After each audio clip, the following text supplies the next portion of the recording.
रोज सवारे उत्साहથી રાષ્ટ્રગીત ગાવું છે। નવી નવી નોટની સુગંધ લેતા પહેલા પાને સુંદર અક્ષરે મારું નામ લખવું છે। મારે એકવાર ફરીથી શાળાએ જવું છે। વિશેષ પડતા જ વોટર બેગ ફેંકી નળ નીચે હાથ ધરીને પાણી પીવું છે।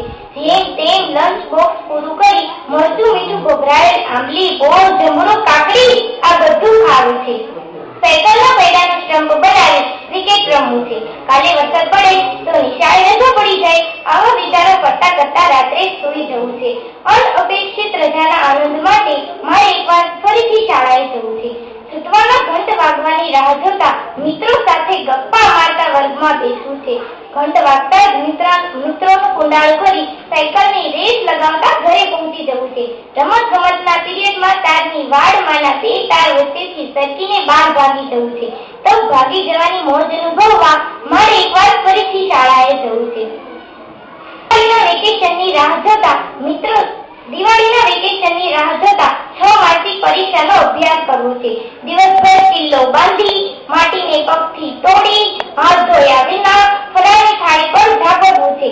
રાત્રે ઝાઝા બધા ફટાકડા ફોડ્યા પછી તેમાંથી ન ફૂટેલા ફટાકડા શોધતા ફરવું છે। વેકેશન પત્યા પછી બધી ગમતો દોસ્તોને કહેવા મારે એકવાર ફરીથી શાળાએ જવું છે। કેટલીય ભારે જવાબદારીના બોજ કરતા પીઠ પર દફતરનો બોજ વગાડવો છે।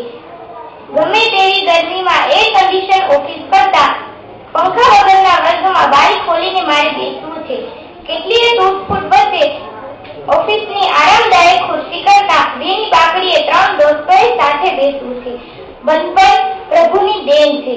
તુકારામના યજ્ઞનો અર્થ હવે થોડું સમજમાં આવવા માંડ્યો છે। એ બરાબર છે કે નહીં તે પૂછવા સાહેબને મારે એકવાર ફરીથી શાળાએ જવું છે। જ્યારે નાની હતી ત્યારે જલ્દી મોટા થવું હતું અને આજે જ્યારે મોટી થઈ ત્યારે સમજાય છે કે તૂટેલા સપનો અને અધૂરી લાગણીઓ કરતા તૂટેલા રમકડા અને અધૂરા હોમવર્ક સારા હતા। આજે સમજાય છે કે જ્યારે બોજ થઈ જાય એના કરતા શાળામાં શિક્ષક અંગૂઠા પકડાવતા હતા ને તે વધારે સારું હતું। આજે ખબર પડી કે જે 10 રૂપિયા ભેગા કરીને જે નાસ્તાનો જે આનંદ આવતો હતો ને તે આજે પિઝામાં નથી આવતો। મને લાગે છે કે ફક્ત મને એકને જ નહીં પણ આપણે બધાને ફરીથી શાળાએ